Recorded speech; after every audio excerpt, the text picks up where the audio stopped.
Hello les amis, je vous retrouve pour une nouvelle vidéo sur le football anglais et la Première Ligue. Et je vais vous présenter le match Luton contre Aston Villa. C'est un match qui a lieu ce samedi 2 mars 2024 à 18h30 pour le compte de la 27e journée du championnat d'Angleterre Première Ligue saison 2023-2024. Alors Luton c'est le 18e du classement qui reçoit Aston Villa le 4e. Donc dans cette vidéo on va revenir sur le classement de la Première Ligue avec les statistiques de ces deux équipes. On verra ensuite le classement des meilleurs marqueurs et passeurs pour ces deux équipes toujours en Première Ligue. Puis on enchaînera par les 10 derniers résultats toutes compétitions confondues et les stats. Et on terminera par les compos d'équipe et tactiques éventuelles, ce qui nous permettra d'avoir une idée et une tendance à ce match. Alors pour ceux qui souhaitent voir ce match à la télé, sachez que vous pouvez le voir sur Canal Plus Foot. Au classement, on a donc Luton qui est 18e de Première Ligue avec 20 points en 25 matchs, 5 victoires, 5 nuls, 15 défaites, 35 buts marqués, 51 encaissés, moins 16 de différence de but. Ils sont dans le bas du classement, ils sont maintenant à 4 points de retard sur le 17e. Il est urgent de prendre des points. Aston Villa de son côté est 4e de Première Ligue avec 52 points en 26 matchs, 16 victoires, 4 nuls, 6 défaites, 56 buts marqués, 35 encaissés, plus 21 de différence de but. Ils se sont fait distancer par les 3 premiers qui naviguent, qui font un parcours de fou. C'est vrai qu'il les collait et puis il suffit d'une défaite, un match nul et hop, il y a un écart qui se crée avec les 3 précédents au classement.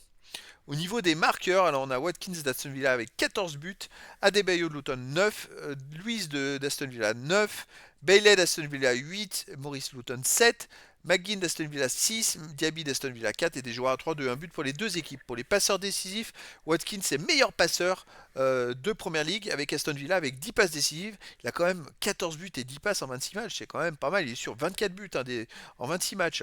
Ensuite, on a Bailey avec 7 passes décisives pour Aston Villa, Doughty de Luton 6 et après il y a plein de joueurs à 4 de 1 passe pour les deux équipes.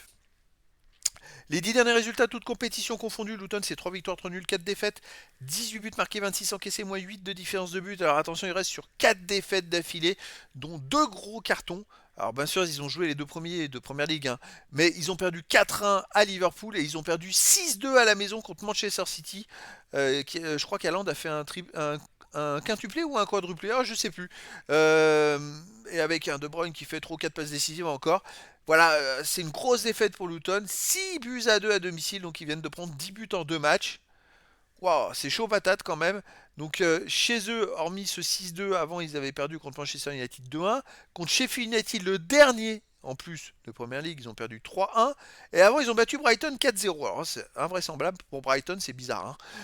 Donc voilà, il reste quand même sur 3 défaites, 4 défaites d'affilée, 3 défaites d'affilée à la maison, c'est compliqué.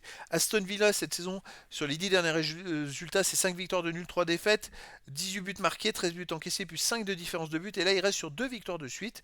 C'est vrai qu'ils ont eu un petit coup de mou qui fait qu'il y a eu un petit écart avec les 3 premiers, mais là, ils reviennent bien avec 2 victoires d'affilée. À l'extérieur, il reste sur une victoire à Fulham 2-1, une victoire à Sheffield United 5-0, un nul à Chelsea 0-0, un nul à Everton 0-0 et une victoire à Middlesbrough 1-0. Donc en fait, sur les 6 derniers matchs joués à l'extérieur, sur les 5 derniers matchs joués à l'extérieur, ils ont quand même, Aston Villa, fait 3 victoires et 2 matchs nuls. Donc à l'extérieur, c'est une équipe qui est plutôt dangereuse et qui se défend bien. Au niveau des compos d'équipe et tactique pour Luton, on aurait du 3-4-3, pas du 4-3-3, c'est du 3-4-3 et du 4-2-3-1. Je vais les modifier en direct. Du 3-4-3 et du 4-2-3-1 pour Aston Villa. C'est pas du tout les mêmes tactiques, voilà.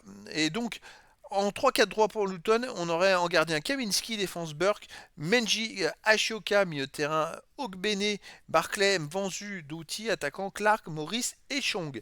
Et pour Aston Villa en 4-2-3-1, gardien Martinez, défense Moreno, Torres, l'anglais, Cash, milieu de terrain défensif Louis McGinn, mi-offensif et ailier, Ramsey Tidsmans et Bailey, attaquant Watkins. Donc voilà les amis, le décor est planté entre ces deux équipes. Je pense quand même gros avantage à Aston Villa parce que Luton en ce moment enchaîne les très mauvaises performances, ils doivent pas être en confiance et je dirais que en défense ça doit être un stress énorme dès qu'il y a une attaque adverse.